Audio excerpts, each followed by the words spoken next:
Hello. Ram Ram बोल। हाँ, राम राम भाई, सब लोग अच्छे हैं? जी सर। राम राम। राम राम सर। राम राम भाई, राम राम साहब। डॉक्टर साहू सर भी हैं राम शायद राम आज सर। तो। हाँ जी, नमस्ते। जी गुड मॉर्निंग, नमस्कार सर। Good morning sir. और सब कुशल मंगल साहब? सब बढ़िया सर। ओके। तो आज ऑर्गेनन का डे है सर। हाँ कौन सर। सा कौन सा अफोरिज्म में बताएगा कोई? टेन। टेन तो नहीं है? कौन? है ना, टेन लग रहा है। हाँ जी सर। ओके।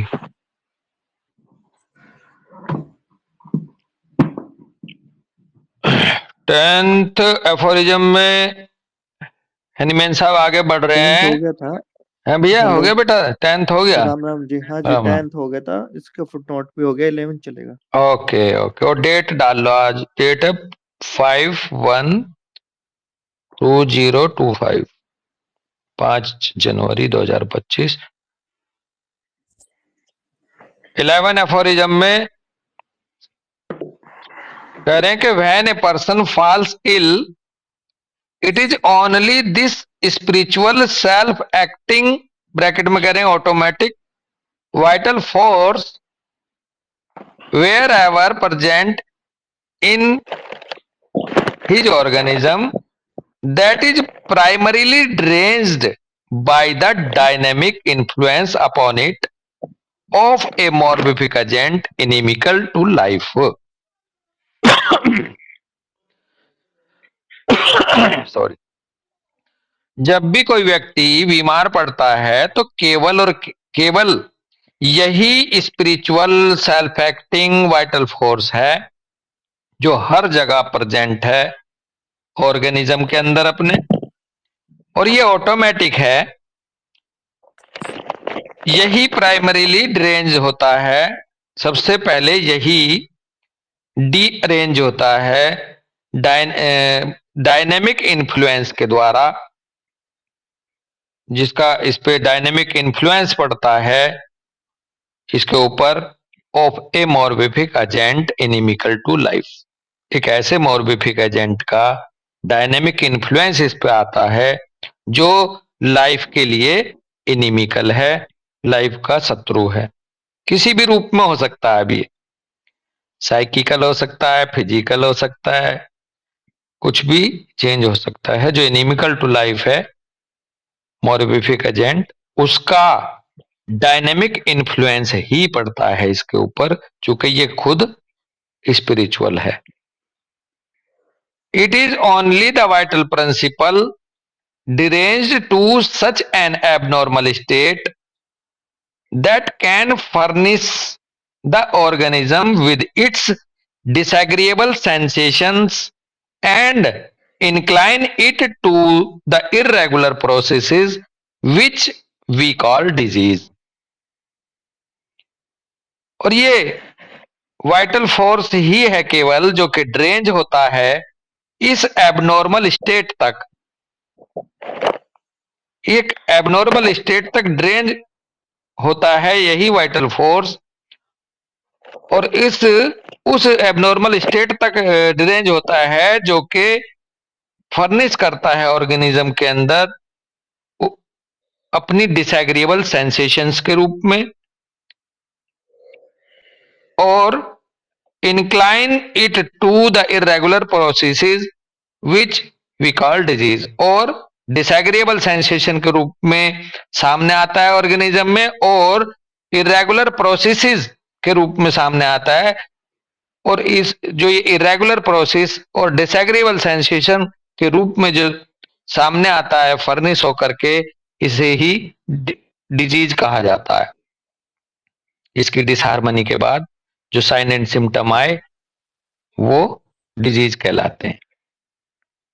जी बिल्कुल। For as a power invisible in itself and only cognizable by its effects on the organism, its morbid derangement only makes itself known by the manifestation of disease in the sensation and functions of those parts of the organism exposed to the senses of the observer and physician.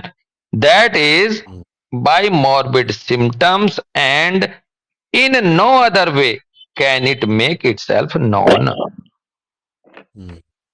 Hanuman साहब आगे कह रहे हैं, for as a power invisible in itself, क्योंकि ये एक अदृश्य है अपने आप में, ये पावर, ये शक्ति,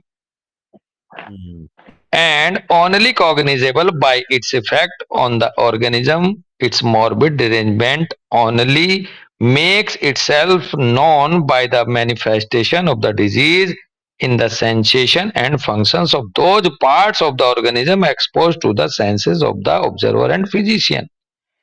अब चूंकि ये इनविजिबल पावर है अमित भाई अपने आप में, ये केवल और केवल स्पष्ट हो सकती है या स्पष्ट करती है अपने प्रभावों के द्वारा ऑर्गेनिज्म पर जो पड़ते हैं, अपने मॉर्बिड ड्रेजमेंट के माध्यम से केवल ये ज्ञात हो सकती है या ये जानने लायक बनाती है अपने आप को मैनिफेस्टेशन के रूप में, डिजीज के सेंसेशन और फंक्शंस के रूप में उन पार्ट्स पर ऑर्गेनिज्म के जो के एक्सपोज्ड होते हैं ऑब्जर्वर और फिजिशियंस के सामने, उन पार्ट्स के एबनॉर्मल फंक्शन, एबनॉर्मल सेंसेशन के रूप में ही ये अपने आप को जानकारी में लाती है। क्यों? क्योंकि ये इनविजिबल पावर है। Disease is dynamic, disease is invisible, और ये केवल और केवल ऑब्जर्वर और फिजिशियंस के रूप के सामने अपने आप को एबनॉर्मल सेंसेशन एंड फंक्शंस के रूप में ही प्रदर्शित कर सकती है, ज्ञात में ला सकती है। और आगे कह रहे हैं that is by morbid symptoms, जिनको हम कहते हैं मॉर्बिड सिम्टम्स, और कोई दूसरा तरीका ही नहीं है कि ये अपने आप को नोन कर सके ऑब्जर्वर और फिजिशियंस के सामने सिवाय मॉर्बिड साइन एंड सिम्टम्स के। बिल्कुल। तो कुल मिला के इसका लबोलबाब ये है कि आप अगर किसी को डिजीज को जान पाते हो तो सिवाय उसके मॉर्बिड सिम्टम्स के अलावा कोई दूसरा तरीका ही नहीं है कि आपके सामने डिजीज अपने आप को रिप्रेजेंट कर सके या डिजीज किसी और दूसरे रूप में आप उसको डिजीज मान सको सिवाय मॉर्बिड सिम्टम्स के, पिक्चर के या टोटलिटी के। अब जो भी इसमें आप समझें। अब इसको एक तरह से यहां और थोड़ा सा खोलने के लिए बात कर सकते हैं कि दूसरी तरफ जो मटेरिया पिकेंस मटेरियल कोज को मानते हैं कि कोई ना कोई इसके अंदर फला वो बढ़ गया है बॉडी के अंदर, बोलते हैं किडनी डिजीज में क्रिएटिनिन बढ़ गई, उसमें यूरिक एसिड बढ़ गया, गाउट में उसमें फला हार्मोन्स कम हो गया, फला हार्मोन ज्यादा हो गया, जो मटेरिया पिकेंस को कहते हैं, और उनको आधार बना देते हैं डिफरेंशियल डायग्नोसिस में कि इसको फला बीमारी हो गई है, फला डिजीज है। वो आधारहीन बात है। वो हैनीमैन साहब के हिसाब से वो अपने आप में असली डिजीज पिक्चर नहीं है। डिजीज पिक्चर केवल और केवल मॉर्बिड सिम्टम्स के रूप में ही प्रकट कर सकती है अपने आप। वो तो रिजल्टेंट है, वो तो रिजल्ट ऑफ डिजीज है, डिजीज का परिणाम है यूरिक एसिड बढ़ना, क्रिएटिनिन बढ़ना या कोई भी पैरामीटर अप डाउन होना। वो डिजीज इटसेल्फ नहीं है बल्कि वो रिजल्टेंट ऑफ डिजीज है अमितपाल भाई। बिल्कुल। 7वां फुटनोट है, लंबा फुटनोट है। इससे पहले कोई कुछ कहना चाहे तो अपनी बात रख सकता है। चलो, कह रहे हैं 7th फुटनोट में कह रहे हैं व्हाट इज डायनेमिक इन्फ्लुएंस। ये डायनेमिक इन्फ्लुएंस क्या है, डायनेमिक्स पावर क्या है, सॉरी डायनेमिक पावर क्या है, ये क्वेश्चन लेके चले हैं। अब इसको समझाएंगे कि हम डायनेमिक पावर या डायनेमिक इन्फ्लुएंस को कैसे हम इस धरती पे और दूसरे एग्जाम्पल्स के माध्यम से पकड़ सकते हैं, समझ सकते हैं, वो इसमें बताएंगे।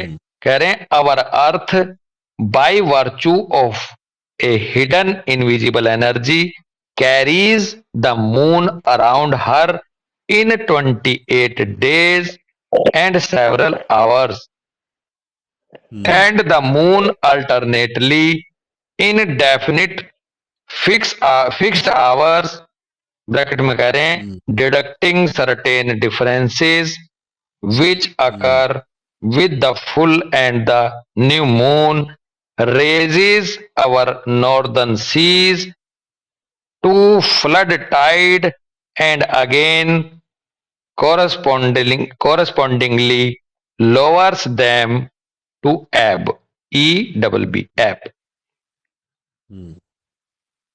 कह रहे हैं हमारी धरती का जो प्राकृतिक स्वभाव है, इसका एक गुण है हिडन इनविजिबल एनर्जी के रूप में, जो कि मून को कैरी करता है, अपने चारों तरफ बांध के रखता है या खींच के रखता है या जोड़ के रखता है।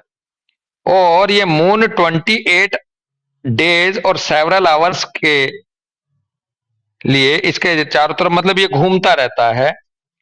एंड द मून अल्टरनेटली, और मून भी पर्याय क्रम में डेफिनेट फिक्स्ड आवर पर घटता बढ़ता रहता है। Deducting certain differences which occur, ये कुछ डिफरेंसेस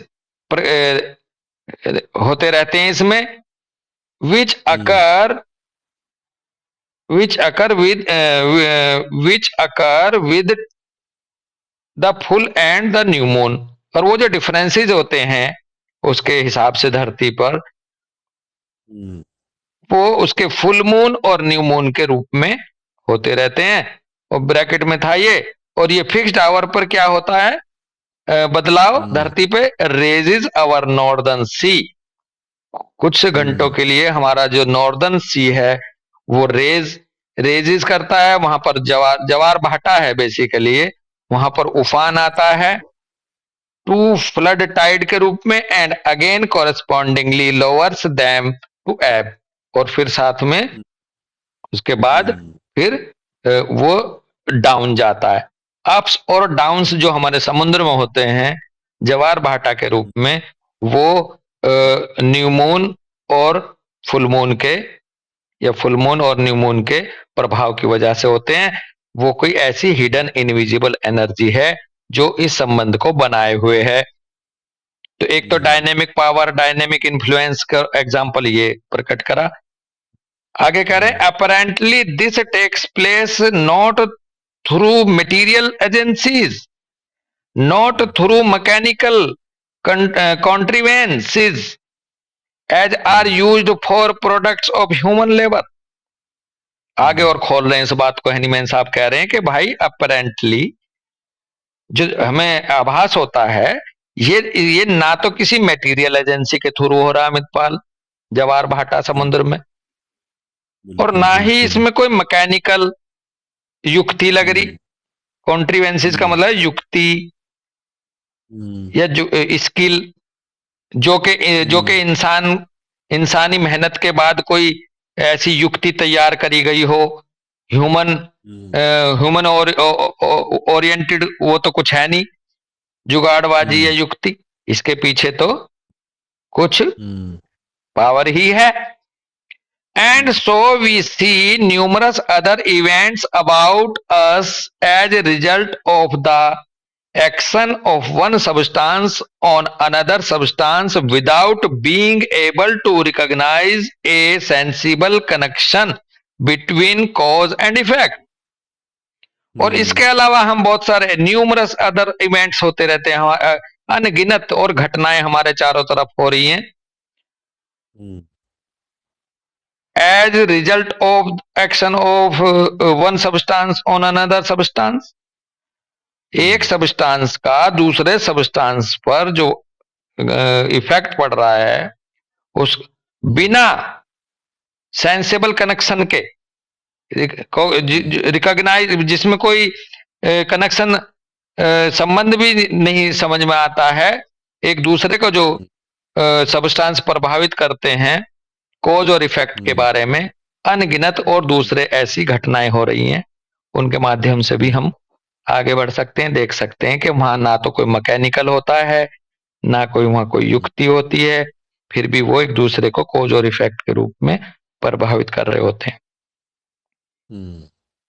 आगे कह रहे हैं, only the cultured practiced in comparison and deduction can form for himself a kind of suprasensual idea sufficient to keep all that is material or mechanical in his thoughts, form such concepts. Only the cultured practiced in comparison and deduction, केवल और केवल cultured practised in comparison and deduction के माध्यम से, cultured का मतलब इसमें एक भाव यह आ रहा है कि सूझबूझ के साथ कंपैरिजन करते हुए, डिडक्शन करते हुए, can form for himself a kind of supra sensual idea sufficient to keep all that is material और mechanical in his thoughts from such concepts.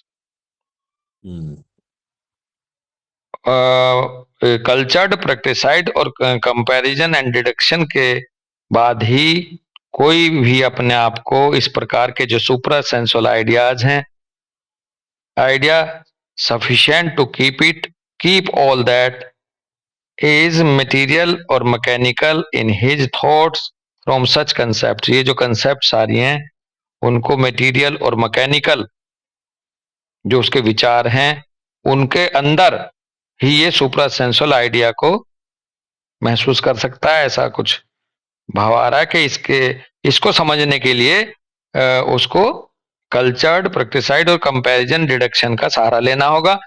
आगे कह रहे हैं, he call such effects dynamic virtual that is such as a result from absolute specific pure energy and action of the one substance upon the other substance.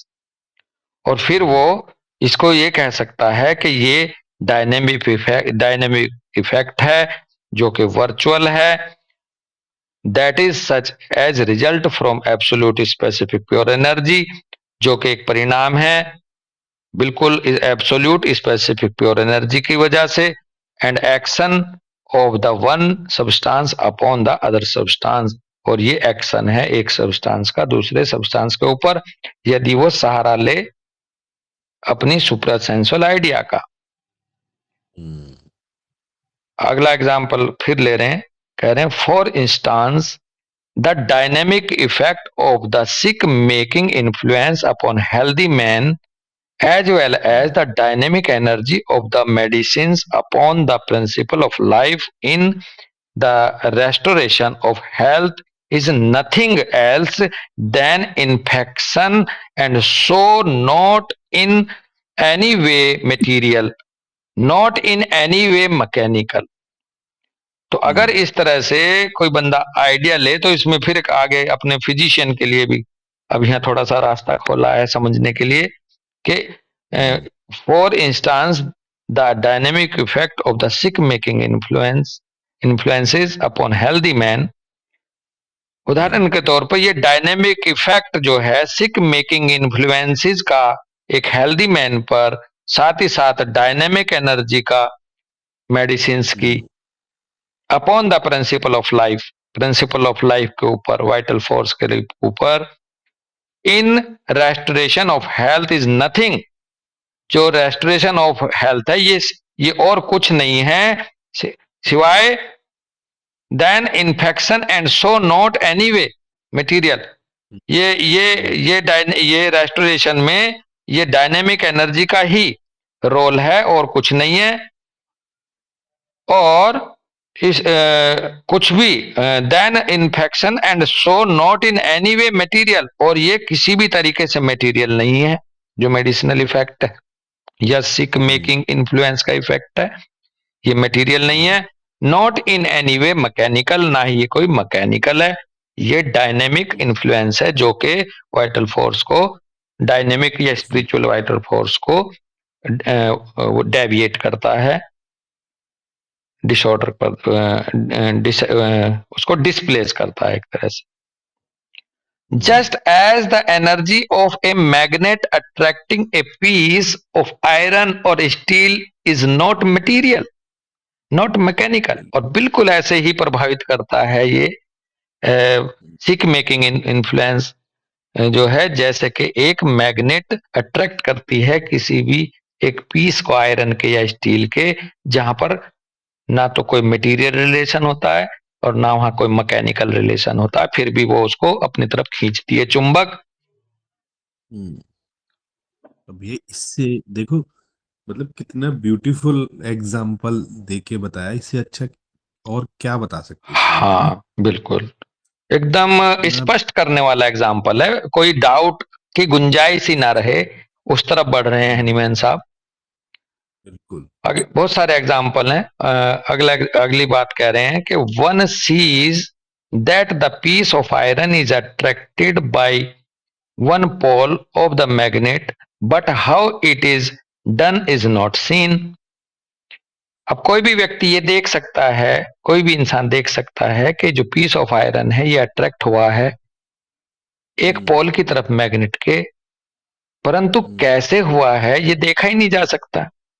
This invisible energy of the magnet does not require mechanical (bracket में कह रहे material) auxiliary means hook or lever to attract the iron। Hahnemann साहब कह रहे हैं ये जो invisible energy है मैग्नेट की, यहाँ पर जरूरत ही नहीं पड़ती किसी मैकेनिकल की, मटेरियल की, या किसी सहायता की हुक के रूप में, कि कोई हुक लगा दिया उस आयरन पीस के, जब खींचा अपनी तरफ को, कोई लीवर का यूज करा हो अट्रैक्ट करने के लिए आयरन को, उस लोहे के पीस को। कह रहे हैं the magnet draws to itself and this act upon the piece of iron or upon a steel needle by means of a purely immaterial, invisible, conceptual, inherent energy। ये मैग्नेट जो अपनी तरफ खींच रही है पीस ऑफ आयरन को, उस पर काम कर रही है, स्टील निडल पर काम कर रही है, ये purely immaterial, invisible, conceptual, inherent energy ही है, that is dynamically and communicates to the steel needle the magnetic energy equally invisible, यानी कि डायनेमिकली, और ये कम्युनिकेट करती है स्टील निडल को मैग्नेटिक एनर्जी के थ्रू इक्वली, बिल्कुल समान रूप से, इनविजिबल तरीके से ही ये उसको कम्युनिकेट कर रही है, इस बीच में कोई भी मैकेनिकल तरीका नहीं है। The steel needle becomes itself magnet, और ये कम्युनिकेट करती है। तो अब अगला एग्जांपल ऐसे ले रहे हैं हनीमैन साहब, डॉक्टर अमित पाल भाई, कि ये जो स्टील निडल है ये भी मैग्नेटिक हो जाती है। हमने बचपन में खेल करके देखा होगा, जब मैग्नेट से किसी कील को लगाते थे तो उस कील को जब दूसरी कील से लगाते थे तो थोड़ी देर के लिए वो भी मैग्नेट की तरह दूसरी को चिपकाती थी। बिल्कुल बिल्कुल। तो कह रहे हैं the steel needle become itself magnetic even at A distance when the magnet does not touch it and magnetizes other steel needles with the same magnetic property dynamically with which it had been endowed previously by the magnetic rod। वही जो अभी example हम ले रहे थे वही है कि एक कील भी मैग्नेटिक किसी मैग्नेट से चिपकने के बाद खुद उसमें मैग्नेटिक एनर्जी आ जाती है, और वो दूसरी कील से एक मैग्नेट की तरह ही स्वभाव दिखाने लगती है अपना, क्योंकि वो पहले किसी मैग्नेटिक रोड से वो कम्युनिकेट करके उस एनर्जी को ले चुकी है डायनेमिकल।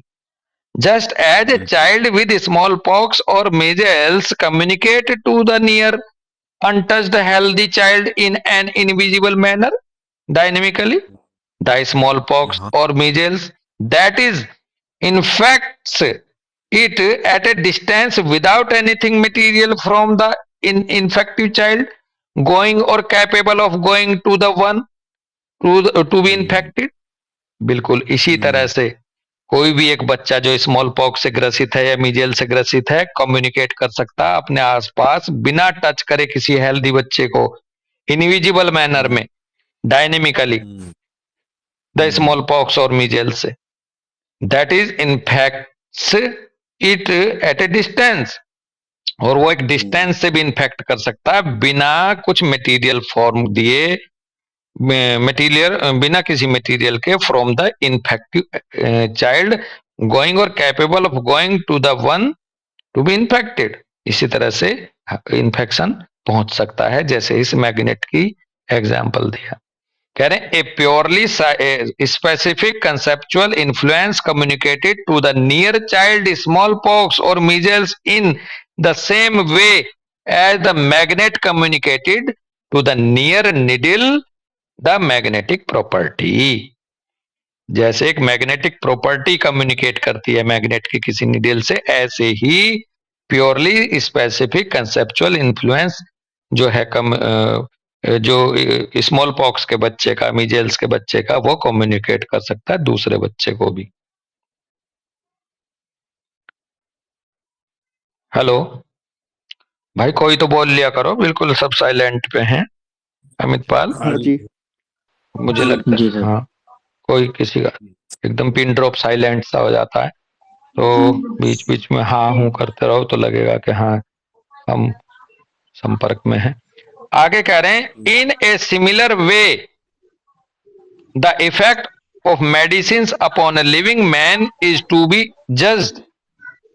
बिल्कुल इसी तरीके से, इसी ढंग से हम मेडिसिन का इफेक्ट भी हम किसी लिविंग मैन के ऊपर जज कर सकते हैं। Substances which are used as medicines are medicines only in so far as they possess its own specific energy to alter the well-being of man through dynamic conceptual influence by means of the living sensory fibers upon the conceptual controlling principle of life। यहाँ बहुत अच्छी बात निकल के आने वाली है बेटा। किसी का ये घर की आवाज आ रही है, थोड़ा उसको बंद करें। कह रहे हैं सबस्टांस, यहाँ एक बात और निकल के आएगी कि दवाई कौन कौन सबस्टांस मेडिसिन बन सकते हैं, ये भी भाव इसमें छुपा है। आज डॉक्टर दीपशिखा नहीं है क्या? शायद है नहीं, शायद सिमरन।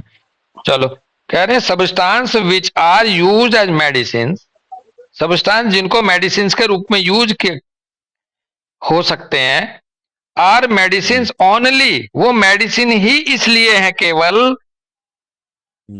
इन so far as they possess each its own specific energy to alter the well being of man through dynamic conceptual influence by means of the living sensory fibres upon the conceptual controlling principle of life. Amit Pal भाई, वो medicine केवल इसीलिए बन पाते हैं क्योंकि उनके अंदर वो अपनी एक ऐसी स्पेसिफिक एनर्जी होती है जो कि वेलबींग ऑफ मैन को अल्टर करने की क्षमता रखती है थ्रू डायनेमिक कंसेप्चुअल इन्फ्लुएंस के माध्यम से, इसीलिए वो मेडिसिन बन सकती है। तो इसका आधार ये बनता है कि जो सब्सटेंस इस यूनिवर्स में, इस प्लेनेट पर किसी को अल्टर ना कर पाए किसी दूसरे एनर्जी को, वो मेडिसिन नहीं बन सकता। मेडिसिन बनने के लिए किसी भी सब्सटेंस में एक क्वालिटी होनी चाहिए कि वो किसी की वेलबींग को या किसी की स्टेट को अल्टर कर सके डायनेमिकली। बिल्कुल बिल्कुल, तभी वो मेडिसिन बन सकती है bye means of the living. और जो अल्टरेशन आएगा वेलबींग ऑफ मैन में, वो आएगा bye means of the living sensory fibres. Living sensory fibres में ऐसा नहीं कि कोई सब्सटेंस जो है किसी दूसरे immaterial substance, non living substance को अल्टर कर रहा, तो वो वहां वो रिश्ता नहीं है। यहाँ लिविंग सेंसरी फाइबर्स होने चाहिए इस संबंध में, हालांकि मेडिसिन के रूप में। डायनेमिक एनर्जी, डायनेमिक्स तो दिखा दी स्टील और मैग्नेट में, लेकिन यहाँ पर मेडिसिन थेरेप्यूटिक साइंस को आगे बढ़ाते हुए कह रहे हैं कि ये जो मेडिसिन में जो सब्सटेंस है जो मेडिसिन की तरह यूज किया जाता है वो अपनी स्पेसिफिक एनर्जी के द्वारा किसी वेलबींग ऑफ मैन को अल्टर कर देता है और उस वेलबींग मैन के अंदर जो अल्ट्रेशन आता है वो किसके थ्रू कम्युनिकेशन होता है? ये by means of the living sensory fibre के upon the conceptual controlling principle of life. और इन लिविंग सेंसरी फाइबर्स के थ्रू वो किससे कम्युनिकेट कर लेता है? Life of principle of life से, जिसने उसको कंट्रोल करके रखा हुआ है उस लिविंग बीइंग को। The medicinal property of those material substances which we call medicines proper relates only to their energy to call out alterations in the well-being of animal life। जो अभी बात हम कर रहे थे वो यहाँ इन्होंने बोल भी दी कि मेडिसिनल प्रॉपर्टी उन सब्सटेंस की, उन मटेरियल सब्सटेंस की जिनको हम मेडिसिन कहते हैं प्रॉपर, उसको हम रिलेट कर सकते हैं केवल और केवल उस एनर्जी के द्वारा to call out alterations in the wellbeing of animal life. जो एनिमल लाइफ की वेलबींग में अल्ट्रेशंस लाने वाली एनर्जी होती है, उनकी जो अल्ट्रेशंस लाने की क्षमता रखती है, उसको इसलिए हम मेडिसिन, उन्हीं चीजों को हम मेडिसिन प्रॉपर कह सकते हैं जिनमें वो एनर्जी हो।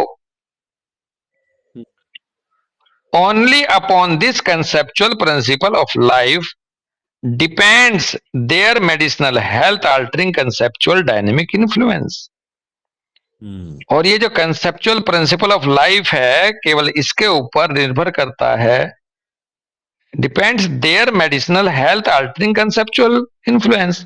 अब ये उसके ऊपर निर्भर करता है कि जो उनका जो हेल्थ अल्टरिंग कंसेप्चुअल या डायनेमिक इन्फ्लुएंस आया उसको लेकर के ये किस रूप में डिस्प्लेस हो या किस तरह से उसको ले। कंसेप्चुअल प्रिंसिपल और कंसेप्चुअल इन्फ्लुएंस है, बात समझना, सिमलिया सिमली बस। कंसेप्चुअल प्रिंसिपल लाइफ है एक स्पिरिट लाइक है, तो स्पिरिट लाइक ही इन्फ्लुएंस उसको प्रभावित कर सकता है। गांव में कहावत है कि लोहा लोहे को काटता है ना, या ये कहिए, अब हम कई बार समझते हुए अमितपाल बात करते थे पहले, या करते जब भी हम पढ़ते हैं कि मान लो कोई धुआं है तो उस धुएं को पानी से नहीं हटा सकते, किसी लाठी डंडों से नहीं हटा सकते। धुआं एक हवा है, हवा से हटा सकते हैं। ऐसे ही कोई पत्थर पड़ा है, पत्थर को हवा से नहीं हटा सकते, पत्थर को एक सॉलिड चीज से ही हटा सकते हैं। ऐसे ही conceptual spirit like principle of life को जो प्रभावित कर सकता है कोई चीज, वो कंसेप्चुअल टाइप का ही इन्फ्लुएंस कर सकता है, डायनेमिक टाइप का ही इन्फ्लुएंस कर सकता है। अमित शर्मा है नहीं आज, एक बहुत अच्छी सी महाभारत में भी वो आई थी एक लाइन, सद्गुण को ही सुलभ है सद्गुण की पहचान। सद्गुण की जगह समगुण कह लो, समगुण, समान गुण ही समान गुण से प्रभावित होता है। कहते हैं शराबी को पहचान सकता है, चोर दूर से चोर को पहचान सकता है। तो कहने का मतलब यहां सिमिलिमम से है, एक लेवल से है। तो इसी तरह से इस बात को ऐसे समझा जा सकता है कि कोई भी डायनेमिक जैसी चीज किसी डायनेमिक जैसी चीज से ही प्रभावित हो सकती है, इन्फ्लुएंस में आ सकती है। ठीक है जी। एक अच्छा होम्योपैथ भी पहचान सकता है कि ये डायनेमिक चेंज ही है। हाँ, क्योंकि वो खुद डायनेमिक प्रैक्टिस में है ना, डायनेमिक एक्सरसाइज है उसकी। बिल्कुल। हम लोग जब हम आगे बढ़ते हैं होम्योपैथी में तो हम शब्दों की गहराइयों से पता चल जाता है कि ये बदलाव आने वाला है, ये होने वाला है, क्योंकि हम उधर एक्सरसाइज कर रहे हैं ना, उस पार्ट पे अमितपाल प्रैक्टिस कर रहे हैं ना दोस्त, तो हम मास्टर हो ही जाने हैं। कोई भी बंदा किसी भी पहलू पर जीवन के अगर लगातार परिश्रम करता है, एक्सरसाइज करता है, तो वो उसमें उसका स्किल आने लगता है। बिल्कुल practice makes a man perfect. बिल्कुल बिल्कुल। आगे कह रहे हैं just as the nearness of a magnetic pole can communicate only magnetic energy to the steel bracket में करें namely by a kind of infection but cannot communicate other properties, for instance more hardness or ductility etc. अब आगे और खुलासा कर रहे हैं कि बिल्कुल जैसे एक मैग्नेटिक एनर्जी स्टील की जो कि एक तरह का इन्फेक्शन बोला, वो केवल वो ही एनर्जी ही कम्युनिकेट करती है और दूसरी प्रॉपर्टी को कम्युनिकेट नहीं करती वो स्टील रॉड में, फिजिकल प्रॉपर्टी को नहीं करती, सीधी सी बात है। डायनेमिक प्रॉपर्टी को ही कम्युनिकेट करती है, फिजिकल को जैसे वो हार्डनेस डक्टिलिटी उसका वो कम्युनिकेशन नहीं है, बिल्कुल उसी तरह से। एंड दस every special medicinal substance altars through a kind of infection that well-being of man in a peculiar manner exclusively its own and not in a manner of peculiar to another medicine, as certainly as the nearness of the child ill with smallpox will communicate to the healthy child only smallpox and not measles। तो जिस तरह से केवल वो अपनी energy को ही communicate करती है मैग्नेट, वो और दूसरी फिजिकल प्रॉपर्टी या दूसरी प्रॉपर्टी नहीं कम्युनिकेट करती स्टील के साथ, इसी तरह से कोई भी इन्फेक्शन वेलबींग में इंसान की पिक्यूलियर मैनर में ही एक्सक्लूसिवली इट्स ओन अपना उसका खास अपने ही गुण को कम्युनिकेट करेगा पिक्यूलियर मैनर में, दूसरी मेडिसिन की तरह से काम नहीं करेगा, not in a manner peculiar to another medicine, as certainly as बिल्कुल ठीक इसी तरह से ना तो एक मेडिसिन की जगह दूसरी ले सकती, ठीक इसी तरह से जो नियरनेस है किसी बच्चे की बीमारी की स्मॉल पॉक्स की, तो दूसरे को वो स्मॉल पॉक्स ही कम्युनिकेट कर सकता है, दूसरे हेल्दी चाइल्ड को वो स्मॉल पॉक्स ही दे सकता है, ना के मीजल्स दे सकता है, क्योंकि केवल और केवल अपना वो एक स्पेसिफिक डायनेमिक इन्फ्लुएंस है जिसको वो कम्युनिकेट करता है, दूसरी प्रॉपर्टीज को नहीं। These medicines act upon our well-being wholly without communication of material parts of the medicinal substance, thus dynamically, as if through infection। तो ये मेडिसिन जो है हमारी वेलबींग को हमारी वेलबींग पर काम करती हैं Holi without communication of material part of the medicinal substance, material substance नहीं कम्युनिकेट करता, इसका ये डायनेमिक इन्फ्लुएंस ही काम करता है डायनेमिकली हमारे ऊपर, एज इफ थ्रू इन्फेक्शन, जैसे कि इन्फेक्शन हुआ हो। इन्फेक्शन को इन्होंने डायनेमिक इन्फ्लुएंस को लेके चल रहे हैं। Far more healing energy is expressed in a case in point by smallest dose of the best dynamized medicine, in which there can be, according to calculation, only so little of material substance that its minuteness cannot be thought and conceived by the best arithmetical mind, than by large doses of the same medicine in substance। आगे इसको और आगे खोल के बता रहे हैं कि किस तरह से वो डायनेमिक कितनी कम मात्रा में नॉन मटेरियल होकर के कैसे कम्युनिकेट करती है उसको बता रहे हैं। Far more healing energy is expressed in a case in point by the smallest dose of the best dynamized medicine, in which there can be, according to calculations, only so little of material substance। कहने का मतलब है जो डायनेमाइज medicine, best डायनेमाइज medicine हमारी काम करती है small dose में, वहां पर कैलकुलेशन के हिसाब से इतना लिटिल मटेरियल सब्सटेंस है, वो इतनी माइन्यूटनेस है कि वो सोच भी नहीं सकता, इस कंसीव करने करने हम सोच भी नहीं सकते कि हम उसे कंसीव कर सकें बेस्ट एरिथमेटिकल माइंड के द्वारा भी। जो गणना करते हैं, जो गुणा भाग करते हैं, जो जो हिसाब कैलकुलेट करते हैं। Then by large dose of the same medicine in medicine, large dose में जो मिलता है अरिथमेटिकल माइंड में, जो मटेरियल डोज में हम पकड़ लेते हैं, कैलकुलेट कर लेते हैं कि भाई इतना पार्ट है इस मटेरियल सब्सटेंस का, वो उस माइन्यूट डोज में किसी भी अरिथमेटिकल माइंड के द्वारा कैलकुलेट नहीं किया जा सकता, ना इसको कंसीव किया जा सकता है, इतना कम मात्रा में होता है। स्पिरिचुअल लाइक ही हो जाता है अमितपाल भाई। जब हम पढ़ रहे थे मेडिसिन कैसे बनती है, उसमें जाके आगे चल के वो स्पिरिट में बदल जाता है, वहां नॉन मटेरियल जैसी चीज ना रह के टोटल एनर्जी में कन्वर्ट हो जाता है वो। That smallest dose can therefore contain almost entirely only the pure, freely developed conceptual medicinal energy and bring about only dynamically such great effect as can never be reached by the crude medicinal substance itself taken in large doses।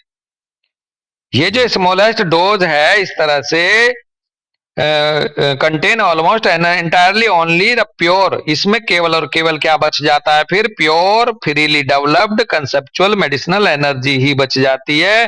And bring about only dynamically such great effects, और केवल dynamically ही ये इतने बड़े बड़े effects छोड़ सकती है जैसा कि कभी भी नहीं आप ले पाओगे क्रूड मेडिसिनल सब्सटेंस के द्वारा अपने ऊपर करा करके लार्ज डोजेज में किसी मरीज के ऊपर। जो रिजल्ट ये देगी डायनेमिकली इन्फ्लुएंस करके, वो मटेरियल डोज नहीं दे सकती। ठीक है जी। आगे कह रहे हैं, it is not in the corporeal atoms of these highly dynamized medicine nor their physical और mathematical surfaces with which the higher energies of the dynamized medicines are being interrupted but vainly as still sufficiently material that bracket में था ये, फिर से पढ़ता हूं। It is not in the concept it is not in the corporeal atom of these highly dynamized medicines nor their physical और mathematical surfaces, bracket से बाहर पढ़ेंगे पहले, that the medicinal energy is found.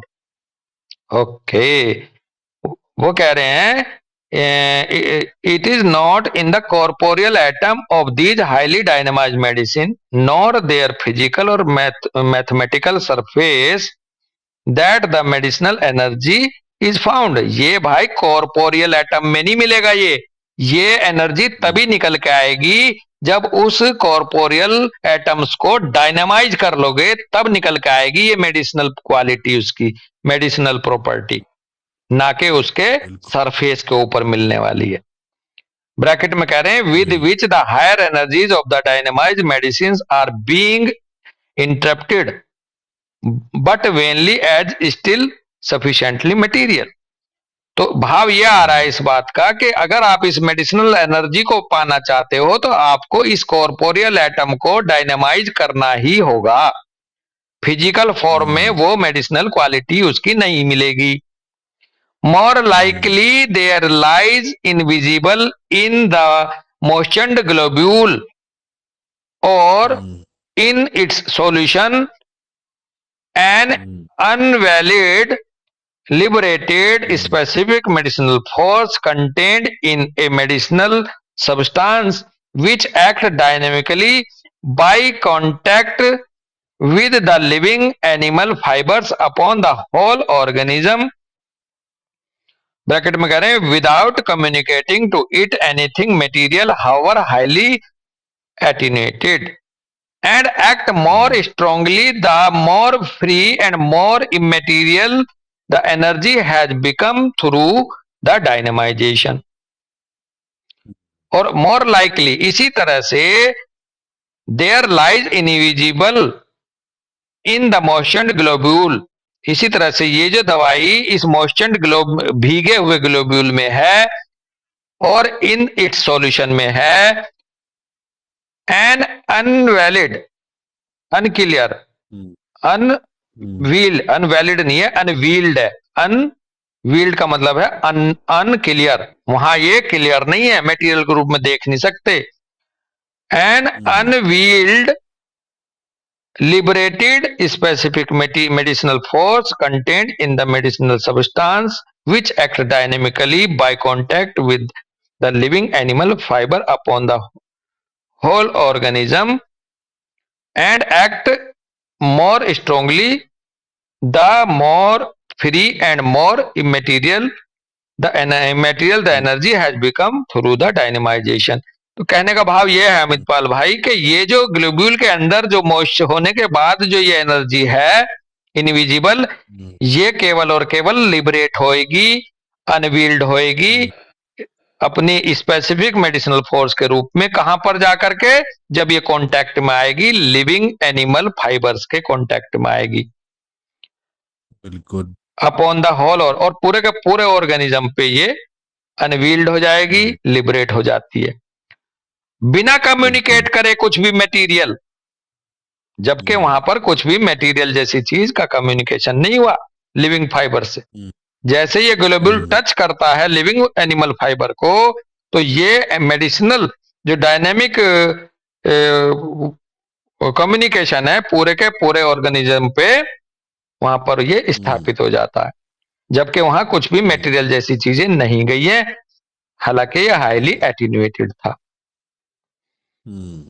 और ये वहां पर जाकर काम करती है more strongly, the more freely and more immaterial way में the energy has become through the dynamization, जो वो एनर्जी जो कि हमें इससे प्राप्त हुई डायनेमाइजेशन के थ्रू।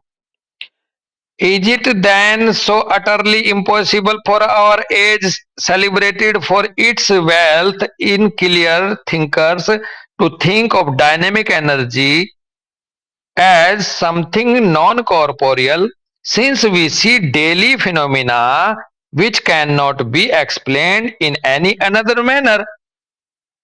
अब क्वेश्चन मार्क लगा रहे हैं, अगर अभी भी किसी के दिमाग में नहीं भर रही है तो कह रहे हैं क्या is it then so utterly impossible for our age, celebrated for its wealth in clear thinkers, to think of dynamic energy as something non-corporeal, since we see daily phenomena which cannot be explained in any other manner? क्या अभी भी बिल्कुल असंभव है हमारी इस युग के जो सेलिब्रेटेड जो हमारे its wealth in clear thinkers to think, कि अभी भी जो साफ साफ सोचने वाले, क्लियर तरीके से सोचने वाले हैं, उनके लिए क्या अभी भी असंभव है कि कोई डायनेमिक एनर्जी होती है, कुछ नॉन कॉर्पोरियल जैसी चीज होती है? ये समझना अभी भी रह गया है, जबकि हम डेली घटनाओं में, हम कई सारी ऐसी डेली घटनाएं हैं जिन्हें हम एक्सप्लेन कर ही नहीं सकते कि ये कैसे हो रही है, किस ढंग से हो रही है। भाई आज एक मोबाइल से दूसरे मोबाइल पे वो हमारी बात चल रही है, कई शहरों से हम जुड़ रहे हैं, तो क्या कुछ मटेरियल कम्युनिकेशन हो रहा है हमारे बीच में या डायनेमिक हो रहा है? तो क्या हमें अभी भी ऐसा है कि नहीं समझ सकता कि कोई डायनेमिक चीज होती है आज का इंसान भी जो क्लियर थिंकिंग वाला हो, जो खुल के सोच सकता हो? हम जब डेली ऐसी घटनाओं को जी रहे हैं जहां कोई भी मटेरियल आपस में कम्युनिकेशन नहीं है, डायनेमिक है, और हम अभी भी एग्जाम्पल लिए, ये जो हमारी वो चल रही है, डिस्कशन चल रहा है, इसमें हम कई शहरों से जुड़ रहे हैं, मान लो कई सारे लोग जुड़ रहे हैं, क्या कुछ मटेरियल कनेक्शन हो रखा है क्या? बस ये भी है कि ये भी मटेरियल नहीं है, और अब जो एक दूसरा वर्ड क्रिएट हो रहा है जिसमें कि हमें कुछ भी नहीं समझ में आता, उसमें भी तो सारी लाइफ चल रही है ना। हाँ, वो जो अभी अनरिवील्ड है डॉक्टर संघमित्रा, बिल्कुल जी वो जब वो हमारे सामने आ जाएगा तो हम कहेंगे हाँ अब हाँ भाई ये भी है। अदरवाइज जो आज खुलासे हो रखे हैं इवोल्यूशन के रूप में, क्या ये पहले नहीं थे? पहले भी थे। यूनिवर्स में हर एक पॉसिबिलिटी थी, है और रहेगी। जब वो पॉसिबिलिटी हमारे सामने अनरिवील हो जाती है, मतलब रिवील हो जाती है, अपने आप को खोल के सामने ले आते हैं, हम कहते हैं हाँ भाई अब ये है। जब माइक्रोस्कोप नहीं था तो क्या बैक्टीरिया नहीं था? तभी था बस। हाँ, ऐसा ही कुछ है बेटा, जो जितना हम समझ पा रहे हैं। लेकिन यहाँ एक क्वेश्चन मार्क ये लगा दिया कि क्या अभी भी कुछ गुंजाइश रह गई है, क्या हम वाकई नहीं समझ सकते कि कोई डायनेमिक चीज भी है, जबकि हमारे जीवन में इतनी सारी घटनाएं डेली ऐसी हो रही हैं जिनको हम एक्सप्लेन कर ही नहीं सकते। जी बस। If one looks upon something nauseous and becomes inclined to vomit, did a material emetic come into his stomach which compels him to this antiperistaltic moments? If one looks upon something nauseous, यदि किसी ने कोई ऐसी चीज देख ली अमितपाल भाई कि जो के उल्टी लाने जैसी, जी मिचला दे, जो ऐसी चीज नॉजियसनेस पैदा कर दे, ऐसी चीज देख ली, ओ and become incline to vomit, और साथ में उसको देख के उसे उल्टी आ जाए, तो क्या कुछ मटेरियल एमेटिक सब्सटेंस गया उसके पेट में जिसने बाध्य कर दिया उसको एंटीपेरिस्टाल्टिक मोमेंट के लिए? वो भी तो कोई डायनेमिक इन्फ्लुएंस गया ना। Was it not solely the dynamic effect of the nauseating aspect upon his imagination? क्या ये एकमात्र डायनेमिक इफेक्ट नहीं था नोजिएटिंग एस्पेक्ट का उसके इमेजिनेशन पर? था जी, बिल्कुल था। यही फुटनोट नंबर 9 हमने लिख रखा, वहां इमेजिनेशन जैसी बात आ रखी है। And if one raises his arm does it occur through a material visible instrument? अगर कोई बंदा अपनी बाजू उठाता है ऊपर, तो क्या उसने कोई मटेरियल विजिबल इंस्ट्रूमेंट लगाया क्या? किसी रस्सी से उठाया, किसी नीचे से टेक लगाया, किसी मैकेनिकल हेल्प से उठाया, या अपने आप उठा दी बाजू किसी इंसान ने? ए लीवर, क्या उसने कोई लीवर लगाया नीचे बाजू उठाने में? Is it not solely the conceptual dynamic energy of his will which raises it? क्या ये उसकी अपनी कंसेप्चुअल डायनेमिक एनर्जी नहीं है ऑर्गेनिज्म की, इंसान की, अपनी विल की, अपनी इच्छा शक्ति की, जो उसने अपनी बाजू अपने आप उठाई है? तो क्या ये डायनेमिकली नहीं हो रहा? अभी भी डायनेमिक इन्फ्लुएंस या डायनेमिक्स को समझने में कोई कमी रह गई? अब हम सब लोग कहेंगे नहीं, अब कोई कमी नहीं रही। ठीक है भाई, ये था, बहुत अच्छे से एक्सप्लेन करा हैनीमैन साहब ने। किसी की कोई क्वेरी है? किसी की कोई और पॉइंट रखना है अपने आप को? डॉक्टर यश, डॉक्टर संघमित्रा, डॉक्टर प्रतीक जी। मुझे क्वेश्चन पूछना था, हालांकि वो इससे रिलेटेड नहीं है। जी पूछ सकती हूँ? हाँ। बस वो मुझे सर्वाइकल, अगर तो सर्वाइकल लिम्फेडेनोपैथी का केस हो, हाँ, तो उसमें एफएनएसी सजेस्ट करनी चाहिए कि नहीं करनी चाहिए? क्योंकि उसके फैमिली हिस्ट्री में मदर को कैंसर रहा है, बट क्या एफएनएसी सजेस्ट करना ठीक रहेगा कि नहीं ठीक रहेगा? कोई और बताएगा? कोई और बताएगा? हेलो, एफएनएसी नहीं सजेस्ट करने चाहिए डॉक्टर प्रतीक जी। क्यों? हाँ, क्यों बॉस? हाँ, बेसिकली हम लोगों के लिए एफएनएसी के दो चीजें हैं जो हमें वजह बताती हैं कि क्यों नहीं करने की जरूरत है। एक तो जो टिश्यू है उसको वो इरिटेट करेगी। एक तो एफएनएसी के बाद जब इंजरी होगी तो एक तो वहां इरिटेट करेगी, हमारा जो वाइटल फोर्स है जो एक टास्क पे फाइट कर रहा था, उसको एक तरह से दूसरा टास्क वहां मिल गया, डिस्टरबेंस क्रिएट हो गया, एनहेंस हो गया उसका इरिटेशन। दूसरी चीज ये है, सबसे बड़ी बात, कि हमें होम्योपैथिक में इस बात से कोई लेना देना नहीं है कि इस एफएनएसी में कौन सा बैक्टीरिया आ रहा, ट्यूबरकुलर बैक्टीरिया आ रहा है या कोई और बैक्टीरिया आ रहा है, क्योंकि हमारी बैक्टीरिया बेस्ड प्रैक्टिस है ही नहीं, पैथोजन बेस्ड प्रैक्टिस है ही नहीं हमारी। होम्योपैथिक प्रैक्टिस में कभी भी आप ऑर्गेनिज्म को आधार मान के प्रेस्क्रिप्शन देते हो क्या? नहीं बॉस। तो इसलिए एफएनएसी बेसिकली फेवर में जाती ही नहीं है किसी भी तरह से। वो इरिटेट करेगी टिश्यू को, सबसे पहली बात। दूसरी बात, उसमें क्या निकल के आ रहा है क्या नहीं निकल के आ रहा है वो बहुत ज्यादा हमारे प्रेस्क्रिप्शन के लिए कोई योगदान है ही नहीं उसका। कौन सा बैक्टीरिया आ रहा, कौन सी सेल आ रही, कैसी सेल आ रही, वो सब रिजल्टेंट ऑफ डिजीज है, जो अभी हम भी पढ़ रहे थे हम 11वें में। हमें डिजीज को ठीक करना है, वो डिजीज प्रोडक्ट है उधर जो उसमें निकल के आएगा एफएनएसी में।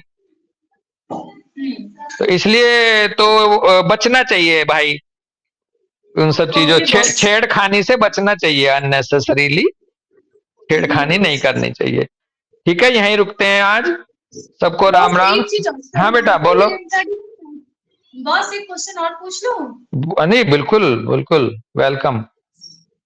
बस सर्वाइकल लिम्फेडेनोपैथी में डिवैल्यूएशन ही होगा ना एक तरह का, मतलब जैसे जहाँ हाँ नहीं बात समझ लो, वैसे मैं बीच में बोल गया। बेसिकली जहां कनेक्टिव टिश्यू इन्वॉल्व है, जहां ग्लैंड्स इन्वॉल्व हैं, वहां पर डिवैल्यूएशन है, वहां वैल्यू है, वर्थ है। Connective tissue is equal to worth, connective tissue is equal to value. तो कभी भी किसी की ग्लैंड्स अगर अफेक्टेड हैं तो वो डिवैल्यू हुआ है, चाहे अपनी नजरों में चाहे किसी ने उसको डिवैल्यू किया हो। तो यहाँ बिल्कुल वह आएगा, डिवैल्यूएशन की फीलिंग है बेटा। तो बॉस डिवैल्यूएशन से रिलेटेड तो ऐसा कोई रूब्रिक होता नहीं है, तो मतलब जैसे उसकी सिचुएशन यही है कि उसको ऐसा लगा कि मैंने मायके वालों के लिए बहुत कुछ किया, बट मायके वालों को मेरी उतनी इंपॉर्टेंस नहीं महसूस हुई कि मेरे बिना भी यहाँ का काम चल सकता है।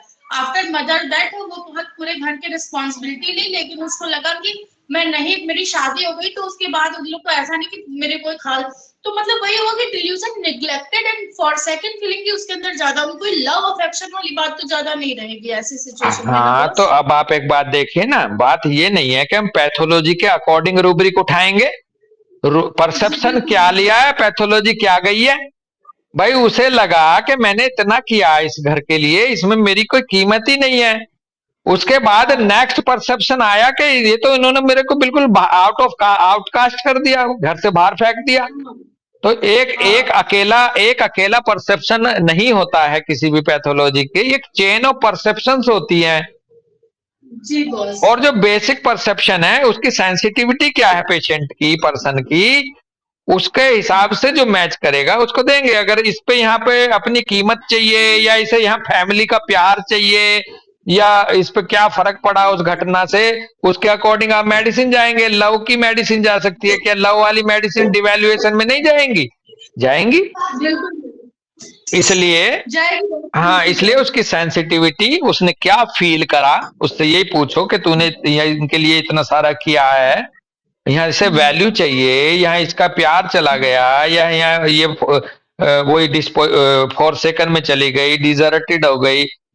तो इसमें ना हमें केस को प्रोब करना होता है डॉक्टर प्रतीक जी। पहले से पहले स्टेटमेंट केवल एक वो तो दिया जा सकता है पॉसिबिलिटीज का, एग्जैक्टनेस तो केस ही क्लियर करता है कि यहाँ पर मुझे यहाँ क्या रूब्रिक लेना है। और एक चीज मैं आपको और बता दूं कि जो सीधे सीधे सामने पैथोलॉजी आ रही है, वो सीधे सीधे उसको कन्वर्ट करना रूब्रिक में, उससे दूसरी भी गुंजाइशें हैं। बंदे की अपनी सेंसिटिविटी लो, उसने परसेप्शन क्या लिया है उसको लो, है ना। मतलब सर्वाइकल लिम्फेडेनोपैथी को भी ऐसा हम रूब्रिक ले सकते हैं? नहीं ले सकते हैं, लेकिन केस से रिलेट कर रही हो। अगर वहां डिवैल्यूएशन है ना, मैं थोड़े समय में बड़ा एक्सप्लेनेशन शायद नहीं कर पाएंगे हम आपस में, लेकिन टिश्यू में जो चेंज आ रहा है वो रिजल्टेंट है। वो रिजल्ट पे हम कभी भी प्रेस्क्रिप्शन को सही नहीं दे सकते। वो रिजल्ट किस डिजीज की वजह से, डिजीज का मतलब आप फिर यहाँ हमें बार बार अपनी साइकी पे से सफाई करनी पड़ेगी। हम यहाँ बीमारी मान रहे हैं लिम्फेडिनोपैथी, बीमारी ये डिजीज लिम्फेडिनोपैथी नहीं है, ये रिजल्टेंट ऑफ डिजीज है, रिजल्ट ऑफ डिजीज है। डिजीज तो पीछे मिलेगा इमेजिनेशन में, परसेप्शन में, उसे हटा दो, यही लिम्फेडिनोपैथी हो जाएगी दूर। और अगर इसी परिवार में पता चला इसको लिम्फेडिनोपैथी है, उसी घटना के बाद दूसरे को डाइजेस्टिव डिसऑर्डर है, तो पता चला वो परसेप्शन दोनों का अलग अलग है, तभी तो उन्होंने उस घटना को अलग अलग तरीके से परसेप्ट करा। तो बेसिकली हमें जाना होगा उसके बैक ऑफ द प्रोसेस पर कि कॉज क्या है। हाँ, तो हम आसान नहीं है हम लोगों को ये अपने आप को समझाना कि हम डिजीज प्रोडक्ट को डिजीज मानना छोड़ दें, आसान है ही नहीं। हम सोते जागते हमारी साइकी में चिपका दिया गया है एलाइड के द्वारा, जबकि ऑर्गेनन कहती है कि डिजीज नहीं है भाई, वो डिजीज प्रोडक्ट है। डिजीज रिजल्ट पे दवाई मत दो। जी बॉस। हाँ चलो ठीक है भाई। जी राम राम सबको, सबको नमस्ते। नमस्ते बॉस। राम बॉस।